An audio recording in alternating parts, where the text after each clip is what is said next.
ये जैकबोर्ड 9th का एक क्वेश्चन पेपर है। कुछ क्वेश्चन जब पूछे गए, कुछ क्वेश्चन इजी है और कुछ question moderate to difficult level में रखा गया है। तो कैसे इसको सॉल्व किया जाएगा, जैसे आप देखिए फर्स्ट क्वेश्चन जैसे है, निम्न में कौन अपरिमेय संख्या होगा। ठीक है, तो इसमें बाइलिंगुअल हमारा पेपर्स है, जैसे इंग्लिश और हिंदी दोनों में दे रखा है। Which is the following is an irrational number. तो देखिए रेशनल और रेशनल नंबर जो है आपको मालूम होगा, अगर आप 9th के स्टूडेंट होंगे तो रेशनल नंबर जो होता है ए बाई बी के फॉर्म में राइट किया जाता है। Irrational number A by B के फॉर्म में राइट नहीं किया जा सकता। ठीक है, ए बाई बी के फॉर्म में राइट नहीं किया जा सकता, इसको रिप्रेजेंट नहीं किया जा सकता। ठीक है, तो देखिए इसमें से इस कौन सा ये ऑप्शन है जो फ्लो कर रहा है इस मेथड्स को। तो रूट अंडर 4/9 एक हमारा रेशनल नंबर्स है, क्योंकि इनका स्क्वायर रूट कंप्लीट निकल जाएंगे। 4/5 ए बाई बी के फॉर्म में दिखाया जा सकता, बट रूट 7 का यहाँ पे कंप्लीट वैल्यू नहीं निकलेगा। ठीक है, तो ऐसी कंडीशंस में मेरा ऑप्शन राइट सी जो राइट ऑप्शन हो जाएगा। 81 का भी निकल जाएगा, इसलिए 81 यहाँ पे परिमेय संख्या चला जाएगा।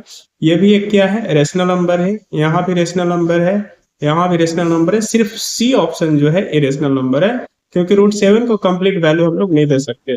तो फर्स्ट का ऑप्शन जो हो जाएगा सी हो जाएगा। तो आप मैच कीजिए पूरी तरह से एनालिसिस के साथ, आपका कितना करेक्ट होता है कमेंट करके बताएंगे।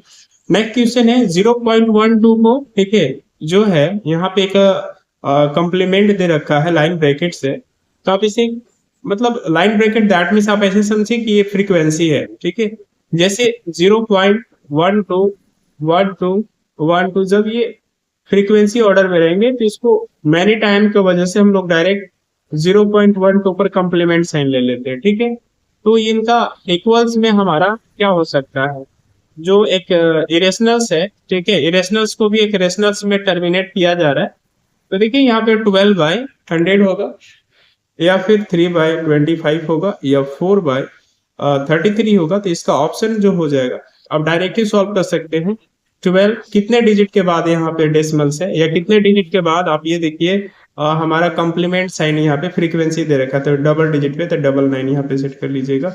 अब ये आ जाएगा 3 4 जा एंड 3 से 4 टाइम में चला जाएगा, 3 ठीक है 33 हो जाएगा। तो ये ऑप्शन सी हमारा राइट हो जाएगा, यानी क्वेश्चन नंबर 2 के लिए ऑप्शन सी राइट हो जाएगा। ठीक है, अगले क्वेश्चन पे आइए। अगर क्वेश्चन नंबर 3 में देखेंगे, थर्ड में तो इसको तो मैंने बताया। ठीक है, तो इसका सी हो जाएगा। क्वेश्चन नंबर 3 में root under 3 into root 3 equals है। ठीक है, किनके इक्वल्स है, तो मल्टीप्लाई है, स्क्वायर रूट का मल्टीप्लाई कीजिएगा तो आ जाएगा कितना, 3 रूट अंडर 9 एंड 9 का स्क्वायर रूट आपके पास 3, तो 3 2 जा क्या हो जाएगा, 3 3 जा सॉरी 3 3 जा 9 हो जाएगा। तो यहाँ पे 9 ऑप्शन आपका डी जो है राइट हो जाएगा। तो यहाँ पे मैं डी राइट कर दे रहा हूँ। अगला क्वेश्चन की ओर आएंगे हम लोग। क्वेश्चन नंबर नेक्स्ट जो है 4 की ओर चलेंगे। देखिए सारा क्वेश्चन कुछ न कुछ जो है डिफिकल्ट में रखा है, कुछ इजी में है। अब यहाँ पे एक्सपोनेंट का क्वेश्चन है, 81 का पावर 3/4 का वैल्यू क्या होगा। तो जस्ट आप 81 में 3 कितना टाइम आता है। ठीक है, अगर 4 टाइम रहेगा तो क्या आ जाएगा 81 आएंगे, तो 3 के पावर 4 इंटू 3 का पावर यहाँ का whole to the power again 4 है, 30 4 से 4 कैंसिल हो जाएगा, यानी 3 के पावर 3 दैट इज क्या आ रहा है 27। तो ये देख लेंगे 27 किधर है, ऑप्शन ए आपका राइट हो जाएगा। ठीक है, तो क्वेश्चन नंबर 4 के लिए जो है ऑप्शन ए सही हो जाएंगे। ठीक है, एक्सपोनेंट क्वेश्चन का था। अब अगला क्वेश्चन है कि निम्न में कौन सा बहुपद है। तो देखिए बहुपद का नियम क्या बताता है, कि बहुपद का नियम जो है पावर पे, ठीक है, कभी भी रूट में नहीं रहेगा, पावर पे फ्रैक्शन में नहीं देगा, माइनस में नहीं देगा। ठीक है, तो अगर ऐसे कंडीशंस में पावर निगेटिव दिखा आपको तो आपका ठीक है बहुपद नहीं होंगे, यानी पॉलिनोमियल्स नहीं होगा। अगर पावर निगेटिव इंटीजर्स होता है तो हम पॉलिनोमियल्स में नहीं रख सकते। ठीक है, या फिर फ्रैक्शंस फॉर्म में दिखा तो पर में आप उसको पॉलिनोमियल नहीं रखेंगे। तो ये हमारा फर्स्ट में ये ए गलत हो जाएगा। बी यहाँ पे देखिए पॉलिनोमियल बोल सकते, क्योंकि यहाँ पे जो हाईएस्ट पावर है +2 है एंड जिसका भी पावर दे रखा है पॉजिटिव इंटीजर है। यहाँ पे देखिए फ्रैक्शन दे रखा है तो ये हम नहीं ले सकते। फिर again x 2 root under x है, तो x का पावर जो है 1/2, क्योंकि किसी का भी पावर पे 1/2 है तो रूट का साइन होता है, इसको भी नहीं ले सकते। यानी हमारा ऑप्शन बी जो है राइट हो जाएगा। जो ए जिसने गलत टिक किए हैं गलत किए। ठीक है, तो बी इस क्वेश्चन के लिए सही हो जाएंगे। ठीक है, क्वेश्चन नंबर 6 में आइए। क्वेश्चन नंबर 6 में, हाँ, इसका भी जस्ट हमें देखना 5 का क्या हो गया, डी, ठीक है। Sorry sorry, I am really very sorry, which of the following is a polynomial पूछा है, तो पॉलिनोमियल के लिए यहाँ पे कौन सा हो जाएगा, बी हमने सेट टिक किया, हाँ बी अभी जस्ट हमने बताया, ठीक है। बाकी ए सी एंड डी पॉलिनोमियल्स नहीं है। क्वेश्चन नंबर 6 में कह रहा है कि x इक्वल 0 पर, ठीक है, पॉलिनोमियल का वैल्यू फाइंड करना है, P x equal x minus one two x plus one है। तो आप जानते हैं कि पी एक्स इक्वल जो हमारा कंडीशन दिया है x minus one into x plus one, ये फॉर्मूला ही होता है, ठीक है, P x equal x square minus one. And अब यहाँ पे x के जगह पे 0 दे रखा है, तो 0 पुट कर लीजिए, 0 के स्क्वायर माइनस वन, यानी दैट इज माइनस वन आ जाएगा। तो देख लीजिए माइनस वन कहाँ पे है, तो ए नंबर में है, इन्होंने सी टिक किया है जो कि गलत है, तो ए हमारा सही हो जाएगा। किस क्वेश्चन का है ये, क्वेश्चन नंबर 6 का। क्वेश्चन नंबर 7 में आइए, ठीक है, टोटल 40 क्वेश्चन है, टोटल 40 क्वेश्चन का हम एनालिसिस करेंगे, कुछ क्वेश्चन डिफिकल्ट से भी है। जैसे देखिए नेक्स्ट है a plus B plus C equal 0, तो A cube plus B cube plus C cube minus 3ab equal क्या मान ज्ञात करें, अर्थात find the value of A cube plus B cube plus C cube minus 3ab equal what होगा। जब condition दे रखा है कि a plus B plus C equal 0, तो देखिए फॉर्मूला आप जानते हैं, a प्लस बी का होल स्क्वायर इक्वल, ठीक है, sorry A cube plus B cube बराबर क्या होता है, A cube plus B cube plus C cube minus 3ab, ठीक है, इक्वल जो फॉर्मूला होता है a plus B plus C into, right कर सकते हैं, A square plus B square plus C square minus A B minus B C minus C, ये होता है। अब इसके जगह पे देखिए है क्या, यहाँ पे कि 0 रखना है, यहाँ पे ए plus B plus C equal जिसे आप 0 कीजिएगा तो 0 से बाकी ये सारे मल्टीप्लाई फॉर्म में है, तो यहाँ भी टोटल क्या होगा, 0 ही मिल जाएगा, जो भी आंसर आ गया 0 आ जाएगा। तो इसे देख रहे का ऑप्शन जो है ए राइट हमारा हो जा रहा है। अब देखिए फैक्टराइजेशन दिया है, गुणनखंड ज्ञात करें, क्वेश्चन नंबर 8 में 8 नंबर के लिए जिसे देखिए मैंने सॉल्व किया, 6 square minus 4x plus 3x minus 2 में ब्रेक किया, थोड़ा सा मैं इधर इसको एडजस्ट कर दे रहा ताकि कॉमन लेने में सुविधा हो। तो फाइनल जिसे आप कॉमन लेंगे तो plus 2x plus 1 into 3x minus 2 आया, जो ऑप्शन आपका बी सही है, ठीक है। तो इस क्वेश्चन 8 के लिए आपका बी आंसर राइट हो जाएगा। अगले क्वेश्चन पे जैसे आइए, अगले क्वेश्चन फैक्टराइज, तो मैंने जस्ट चेक किया कि इसका आंसर क्या हो जाएगा अभी। क्वेश्चन नंबर 9 में किस बिंदु माइनस 3,4 किस पाद में स्थित है, ठीक है, पाद यानी क्वाड्रेंट होता है, किस क्वाड्रेंट में स्थित है। तो देखिए तो एक्स का वैल्यू माइनस है एंड बी का वैल्यू क्या है, एक्स वाई का वैल्यू प्लस में है, तो that means minus and plus किस क्वाड्रेंट में आता है, तो बेसिकली क्वाड्रेंट नंबर 2 में चला जाएगा, ठीक है। तो ये द्वितीय क्वाड्रेंट सही है, यानी सेकेंड क्वाड्रेंट में आपका आ जाएंगे। जिसे मैं बताऊं, अगर फर्स्ट क्वाड्रेंट में प्लस प्लस होते हैं, सारे प्लस होते हैं, सेकंड में माइनस प्लस होते हैं, एंड थर्ड में माइनस कोमा माइनस होता है, एंड फोर्थ में प्लस कोमा माइनस होता है। ये हमारा बेसिकली क्वाड्रेंट होता है जो बटा हुआ होता है, ठीक है। तो ये देखिए सेकंड क्वाड्रेंट के दे रखा था। अगला क्वेश्चन में आएंगे हम लोग, क्वेश्चन नंबर 10 में। 10 का देखिए नेक्स्ट स्टेप कोटि पूछ रखा है, हमारा कोऑर्डिनेट दे रखा 1.5 की कोटि क्या होगा, अर्थात ऑर्डिनेट क्या होगा। देखिए मैंने यहाँ राइट किया है कि 1.5 जैसे है तो ये x का वैल्यू होता है एंड y का होता है, इसे हम x कोऑर्डिनेट बोलेंगे एंड y कोऑर्डिनेट बोलेंगे। तो देखिए y कोऑर्डिनेट को हम कोटि कहते हैं, इंग्लिश में ऑर्डिनेट कहा जाता है, एंड x कोऑर्डिनेट को हम एबैसिकस कहा जाता है, ठीक है, एबैसिसा बोल सकते हैं जिसको हिंदी में भुज कहा जाता है। एबैसिसा कितना है आपके पास, तो 1 है, एंड ऑर्डिनेट कितनी है, तो 5। तो यहाँ पे कोटि पूछा रखा है, कोटि अगर पूछेगा तो 5 हो जाएगा, जो इंग्लिश में है ऑर्डिनेट बोलेंगे, ठीक है। तो इसका आंसर क्या हो जाएगा, ऑप्शन बी जो है 5 राइट हो जाएगा। अगला क्वेश्चन नंबर जैसे आप 11 देख रहे हैं, 11 का निम्नलिखित में कौन सा रैखिक समीकरण है। देखिए इसमें थोड़ा सा कंफ्यूजन किया है, रैखिक समीकरण कहने का मतलब सिंगल वेरिएबल होगा जिनकी हाईएस्ट जो डिग्री होगा 1 होगा, ठीक है। तो यहाँ पे देख रहे हैं कि पूरी तरह से जो है डिग्री अभी जो शो कर रहा है हाईएस्ट सब में 2 कर रहा है, तो इसके ऐसी स्थिति में ऑप्शन डी हमारा राइट हो जाएगा। बट अगर मॉडिफाई आप करेंगे तो मॉडिफाई करने के बाद जो है आपका आंसर सी हमारा राइट सही होता है, ठीक है, क्योंकि यही हमारा सी जो है राइट हो जाएगा। देखिएगा इसका कंफ्यूजन खूब डाल रखा है, या तो ऑप्शन सी सही होगा या तो फिर डी होगा, क्योंकि एग्जैक्ट अगर आप मॉडिफाई करेंगे तो मॉडिफाई करने के बाद आपका रैखिक समीकरण सी बचता है, हालांकि इन लोग को करेंगे, ठीक है, तो ये हमारा रैखिक नहीं क्वाड्रेटिक में चले जाएंगे, बट इनको हम रैखिक में रखेंगे। बट फिलहाल अभी के लिए जो है डी आप ऑप्शन लेकर चलेंगे, 11 का डी कर लेंगे, और डी अगर नहीं किया तो आप याद रख लेंगे सी अवश्य देगा, ठीक है। सी को अवश्य मॉडिफाई करके काम किया जाएगा क्योंकि लीनियर में फिर आ जाएगा। अब देखिए तुलना करना है y minus two equal zero की A X plus B Y plus C से। ठीक है, तो y minus two equal zero है, तो सिंपली आप यहाँ पे x का वैल्यू जो है नहीं है, तो क्या कर सकते हैं हम लोग, जीरो डॉट x ले सकते हैं plus y minus two equal zero. तो ऐसी कंडीशन में ए बी सी का वैल्यू बताया, तो a का तो जीरो हो जाएगा, b का वन होगा, c का माइनस टू होगा, तो a का जीरो, b का वन एंड c का माइनस टू का इधर है, तो देख लीजिए यहाँ पे है। ठीक है, ऑप्शन ए हमारा सही हो जाएगा। ठीक है, आइए अगला क्वेश्चन पे चलते, क्वेश्चन नंबर 13 में। तो इसको हम ए में टिक कर लेते हैं, ठीक है, क्योंकि ये मेरा राइट से। देखिए 13 में क्या करें, समीकरण 3x 2x plus 3y equal 12 का हल है।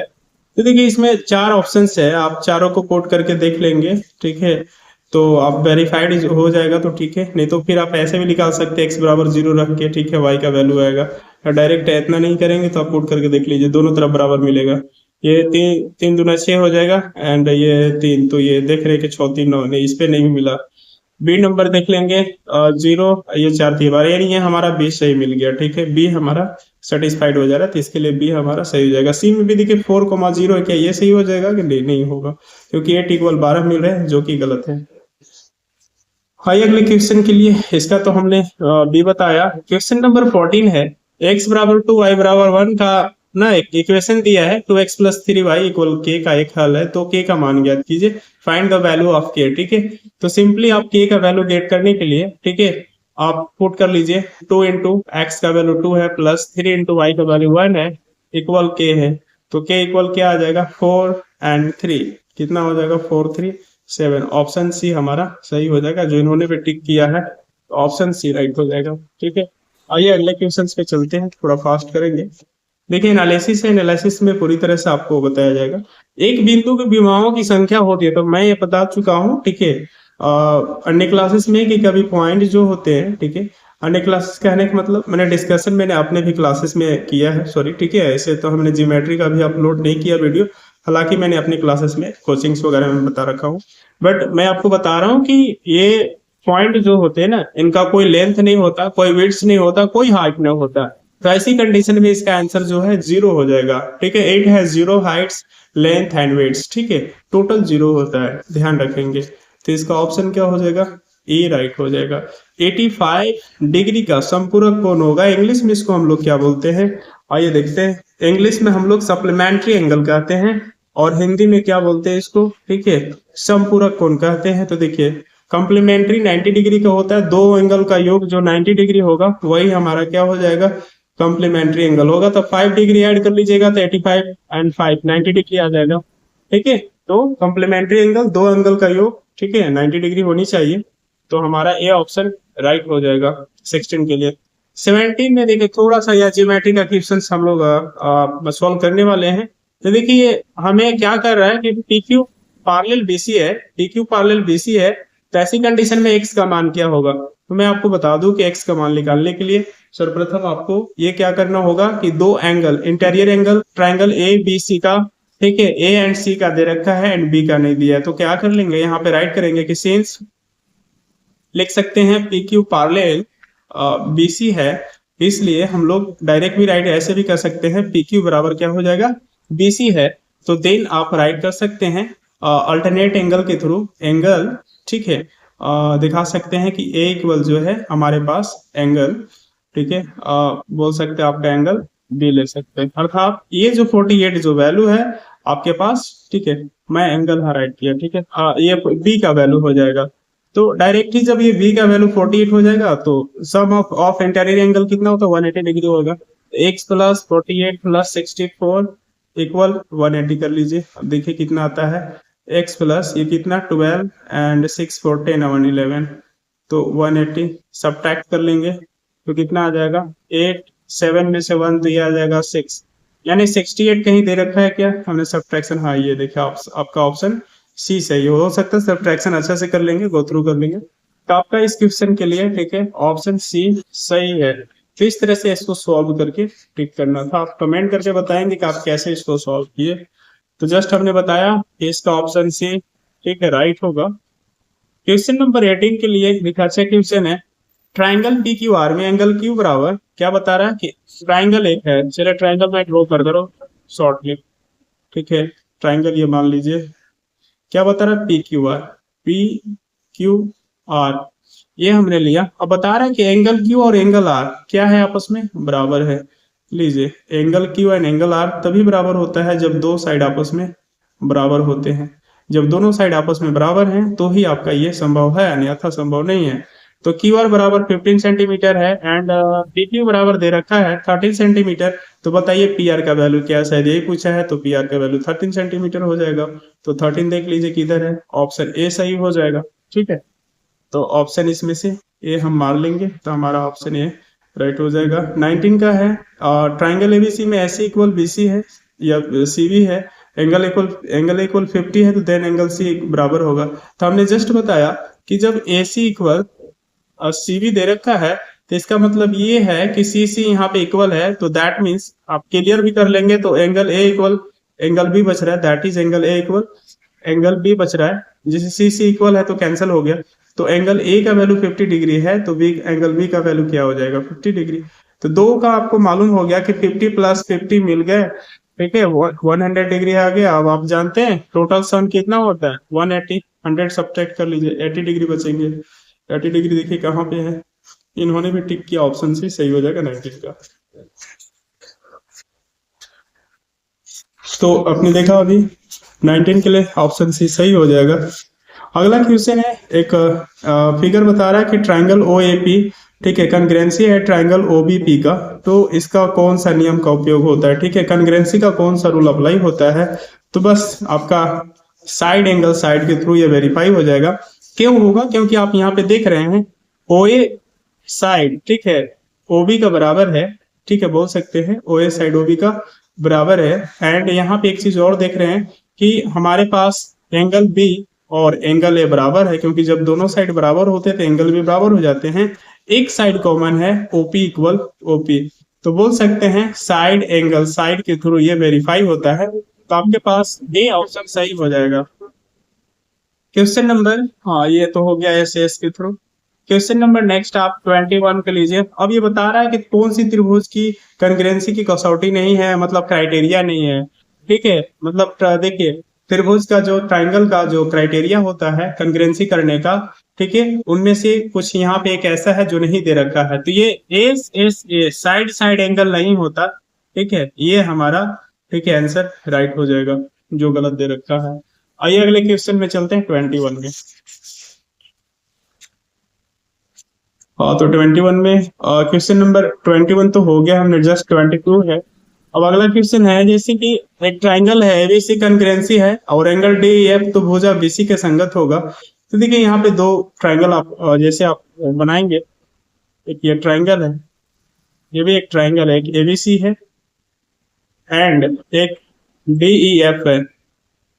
तो बता क्या रहा है कि यहाँ पे बीसी का संगत है, तो बीसी देखिए किसके संगत आएगा, ईएफ का आ जाएगा, तो ईएफ हमारा आ जाएगा आंसर, ठीक है। तो इसका बी आंसर सही हो जाएगा 22 के लिए। और 23 में चलते हैं। देखिए एक समांतर चतुर्भुज में सम्मुख कोण क्या होते हैं, तो बिल्कुल ये इक्वल होते हैं, बराबर हो जाते हैं, ठीक है। What are the opposite angles in the parallelogram, तो इक्वल्स आ जाएंगे, ठीक है, नो डाउट। एंड इसमें देखिए यहाँ भी एक क्वेश्चन है, आकृति एबीसीडी क्या है, यहाँ पैरेललोग्राम दे रखा है, ऐसे यहाँ पे डायगोनल है तो एक्स का वैल्यू फाइंड करना है। तो ऐसी कंडीशंस में यहाँ पे अल्टरनेट एंगल के थ्रू आप जानते हैं angle A equal angle C हो जाएगा, इसी के बेसिस पे बन जाएगा। 3x प्लस 16 इक्वल 55 है, 3x इक्वल क्या आ जाएगा, आप सब्ट्रैक्ट कर लेंगे तो 15 6 ये 9 हो जाएगा, 4 एंड ये 3, x इक्वल क्या आ जाएगा, 3 1 जा 3 3 जाने x इक्वल 13 डिग्री आ जाएगा, जो ऑप्शन सी इसका सही हो जाएगा, ठीक है। तो आप बताएं आपका कितना सही हुआ अभी तक, आप कमेंट करके बताएंगे, ठीक है, फाइनली कि कितना आपने आंसर को गेट किया। 25 जो है 25 पे देखिए एक अच्छा यहाँ पे रूल्स दिया, हालांकि 10th क्लास का क्वेश्चन है। देखिए बता रहा है कि A B A C equal 40 centimetre है, ए बी एंड ए सी क्या है, दोनों का height 40 centimetre, A B and A C मध्य बिंदु है, क्या बता रहा है, ए बी और ए सी, ठीक है, का मध्य बिंदु क्रमशः डी और ई है, ठीक है, मतलब मिड पॉइंट डी और ई है, ए बी एंड ए सी का मिड पॉइंट डी एंड ई है।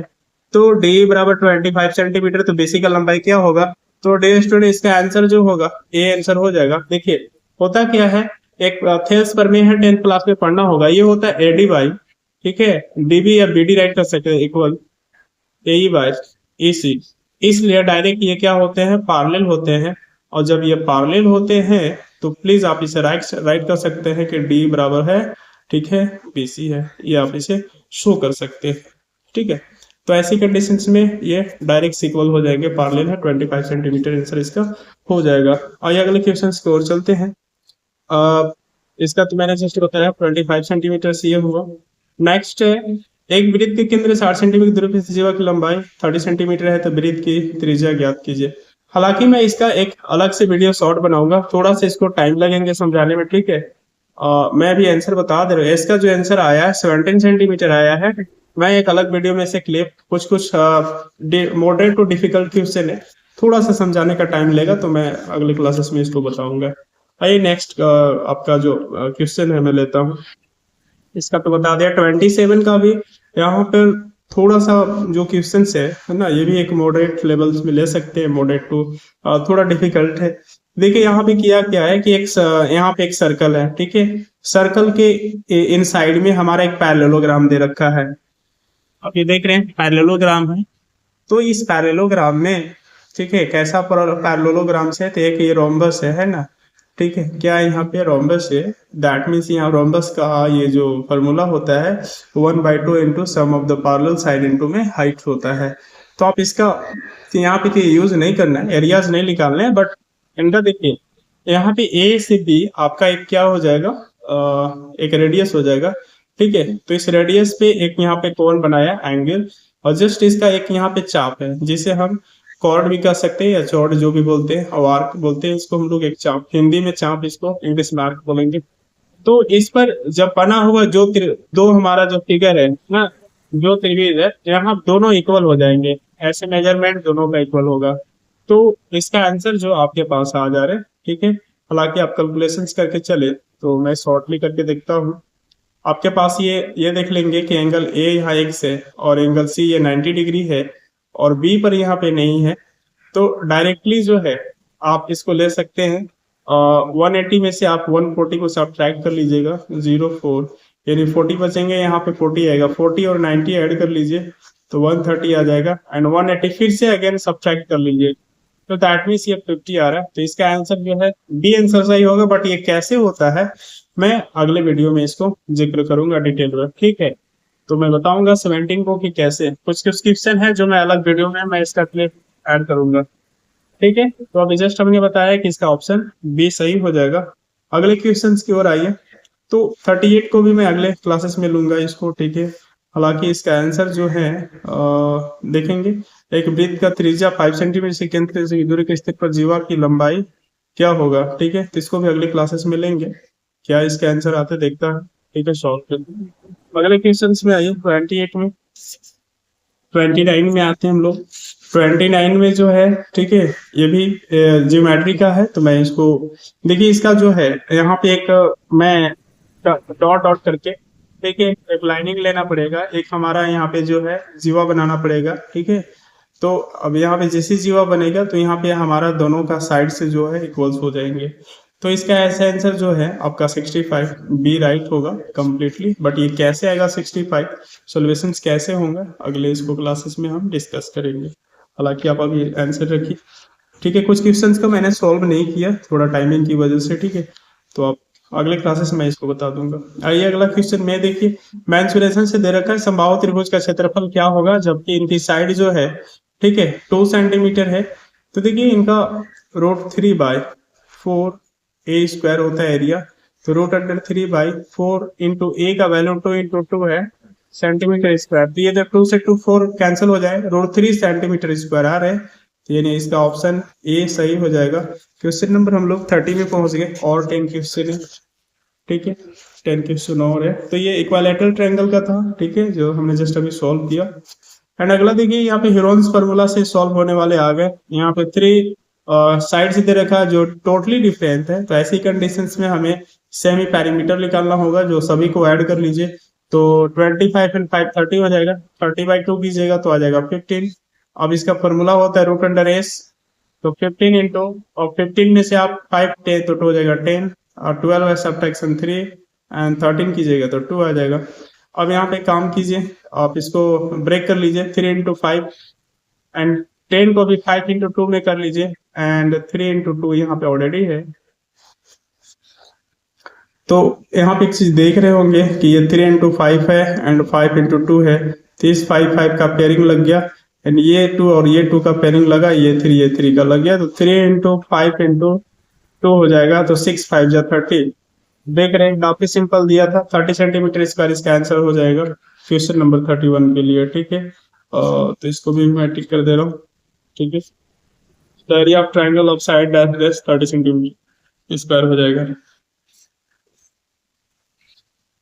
देखिए अगला क्वेश्चन जो है 32, यहाँ पे रेडियस आर है एंड हेमिस्फेयर का, ठीक है, टोटल टीएसए निकालना है, टोटल सरफेस एरिया निकालना है। तो टीएसए कैसे निकलता है, टीएसए, ठीक है, तो इसके लिए फॉर्मूला जो होता है 2 पाई आर स्क्वायर प्लस, ठीक है, पाई आर स्क्वायर हो जाता है, तो 3 पाई आर स्क्वायर हो जाएंगे।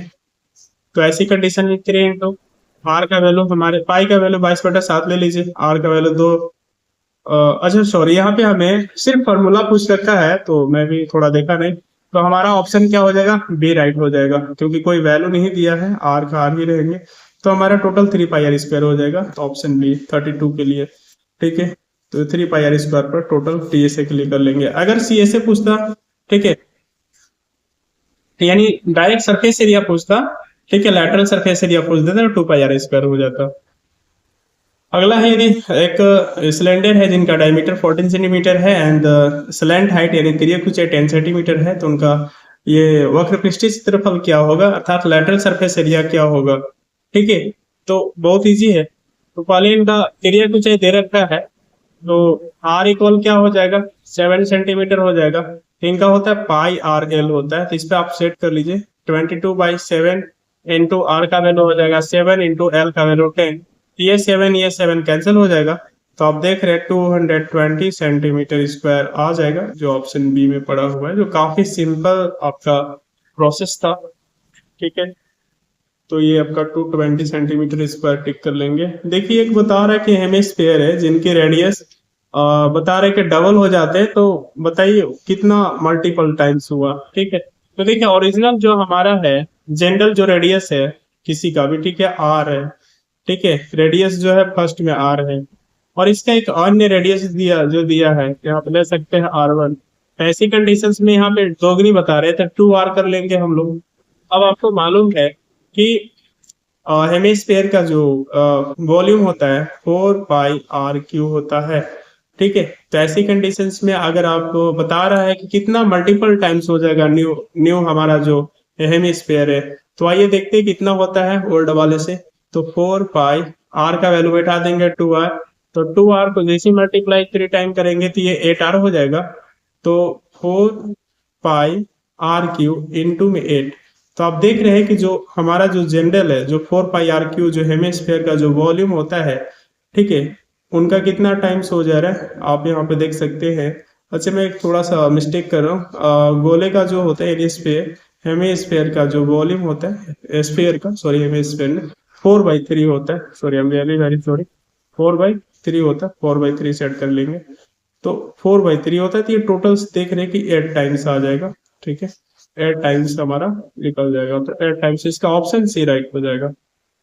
ऑप्शन सी को आप क्लिक कर सकते हैं यहाँ से। और बता रहे हैं कि एक हेमिस्फीयर है, ठीक है, जो यहाँ पे गुब्बारे में हवा भरने पर उसकी त्रिज्या 6 से 12 सेंटीमीटर हो जाती है, तो दोनों की पृष्ठीय क्षेत्रफल ज्ञात कीजिए। तर्दगोले का देखिए आपको मालूम है क्षेत्रफल क्या होता है, 4πr1 का स्क्वायर प्लस 4πr2 का स्क्वायर होता है, दोनों का रेशो निकाल लीजिए। तो ये 4π कैंसिल हो जाएंगे, 6 का स्क्वायर बाई 12 का स्क्वायर है, तो पहले तो रेडियस हो जाएगा 1/2 आ जाएगा, 1/2 का होल स्क्वायर 1/4, एंड 1/4 का रेशियो आता है 1:4, जो ऑप्शन डी आपका सही हो जाएगा 35 के लिए। ठीक है, 35 के लिए डी इसका सही हो जाएगा। बहुत सारे स्टूडेंट 4/1 4:1 करके आए होंगे, तो गलत हो जाएगा। तो 36 में देखिए यहाँ पे क्लास इंटरवल से पूछा है कि the class marks of the class interval 140 तो 150 है। तो देखिए क्लास मार्क्स जब निकालना होगा तो ऐसी स्थिति में हाँ दोनों को सम करते हैं, ठीक है। लोअर एंड अपर लिमिट तो सम कर लीजिए, तो कितना आ जाएगा 290 आएगा, बाई 2 डिवाइड कर लीजिए तो कितना टाइम में चला जाएगा 1, ठीक है 4 5, ये ऑप्शन सी राइट हो जाएगा। ठीक है, अगला है दंड। आरेख में दंडों के निर्माण में निम्न में से किसका महत्व होता है? तो देखिए यहाँ पे ए और बी दोनों नहीं होगा, ठीक है। सिर्फ और सिर्फ दंड का जो हाइट होता है इसी का ज्यादा वैल्यू लिया जाता है, क्योंकि इनसे डाटा को रिप्रेजेंट किया जाता है, ठीक है। The weights of the bar, इनको डाटा का रिप्रेजेंट करने में प्रयोग किया जाता है, जबकि आपका ये जो sorry the length of the bar, sorry I am really very sorry, the length of the बार, ठीक है, जो डाटा को रिप्रेजेंट करने में यूजेज होता है। But the weights of the bar जो है जिस जस्ट सपोर्ट इस होता है, ठीक है। बट डाटा का यहाँ पे यूजेज करने के लिए लेंथ ऑफ द बार्स का प्रयोग होता है, इसलिए ऑप्शन ए हमारा सही हो जाएगा। आयत चित्रों के खींचने के लिए वर्ग अंतराल का कैसा होना चाहिए? अतिव्यापी, ठीक है, अन्य अतिव्यापी, यानी इसको देखिए नॉन ओवरलैपिंग बोला जाता है। देखिए आइए इंग्लिश में हम लोग चलते थोड़ा सा, ठीक है, इंग्लिश में थोड़ा समझ में आएगा। नॉन ओवरलैपिंग है, ओवरलैपिंग है, ठीक है। इंटर क्लास इंटरवल कैसा होना चाहिए हिस्टोग्राम के लिए? तो देखिए हिस्टोग्राम के लिए जो क्लास इंटरवल होना चाहिए आपका नॉन ओवरलैपिंग होना चाहिए, अर्थात नॉन ओवरलैपिंग दैट मीन्स यहाँ पे कंटिन्यूअस होना चाहिए, ठीक है। यहाँ पे ओवरलैपिंग नहीं होना चाहिए। ओवरलैपिंग कहने का मतलब कैसे में, जैसे 0 से 10, 10 से 20, आप यहाँ पे देख रहे हैं कि जस्ट ये आप यहाँ पे ओवरलैप कर रहा है, 10 फिर अगेन फिर 20, तो फिर 20 से इसका स्टार्ट होगा, तो ओवरलैप कर रहा है। और नॉन ओवरलैप में देखिए जस्ट या 1 से 10 तो फिर 11 से 20 गैपिंग सेम देगा, ठीक है, 9 9 सब में गैपिंग सेम आएगा, बट यहाँ पे ओवरलैप नहीं कर रहा है, तो ऑप्शन ए हमारा सही हो जाएगा। क्वेश्चन नंबर 38 के लिए 39 में देखिए है आयत चित्र में आयतों की चौड़ाई क्या होती है? तो क्या है वर्ग अंतराल, वर्ग से। आइए थोड़ा सा इंग्लिश में चलते हैं। What does the weights of the rectangles in histogram open के हिस्टोग्राम में, ठीक है, weights of the rectangle, rectangle का वेट्स क्या रिप्रेजेंट करता है? तो क्लास इंटरवल को रिप्रेजेंट करता है, प्लीज ध्यान रख लेंगे। इस पर मैं वीडियो बनाऊंगा, ठीक है, हिस्टोग्राम पे आप देख लेंगे उसको। 2-3 क्वेश्चन पूछ रखा है। बराबरता बहुभुज बनाने के लिए आयत चित्र के किस बिंदु को मिलाया जाता है? तो आयतों को ऊपरी मध्य बिंदु को, ठीक है, मिलाया जाता है। ये थोड़ा इंग्लिश में चलते हैं। Which points of the histogram are joint to form a frequency polygon, ठीक है। तो हिस्टोग्राम को, ठीक है, कौन सा पॉइंट को हम लोग ज्वाइन करके, ठीक है, एक फ्रीक्वेंसी को फॉर्म करते हैं। तो देखिए इसका जो लेंथ होता है, ठीक है, बोल सकते हैं अपर जो लेंथ है मिड पॉइंट का, उसको हम लोग ज्वाइन करके, ठीक है, फ्रीक्वेंसी का हम लोग जस्ट चेक कर लेते हैं। बट लोअर ऐसे कभी नहीं, लोअर मिड पॉइंट नहीं होंगे, अपर होंगे, जस्ट हाइट के रूप में लिया जाता है, बेस्ट पॉइंट तो होगा नहीं, ठीक है। तो ऑप्शन सी हमारा सही हो जाएगा। शायद हमने क्वेश्चन 40 तक, ठीक है, रीच हो चुके हैं। तो ये क्वेश्चन 40 तक था, ठीक है, जो मैंने सोल्यूशन किया। तो आप मिलाकर बताएंगे, कुछ क्वेश्चन हमने स्किप किया है बट आंसर कुछ को बताया, कुछ को नहीं। हम अगले वीडियो में उसका भी सोल्यूशन आपके साथ, ठीक है, अगले एपिसोड्स में मिलेंगे। तो मिलते हैं अगले क्लासेस में। एक एक्स्ट्रा रिक्वेस्ट है कि आप मेरे चैनल पर न्यू है तो प्लीज लाइक शेयर सब्सक्राइब कीजिए। जय हिंद, जय भारत।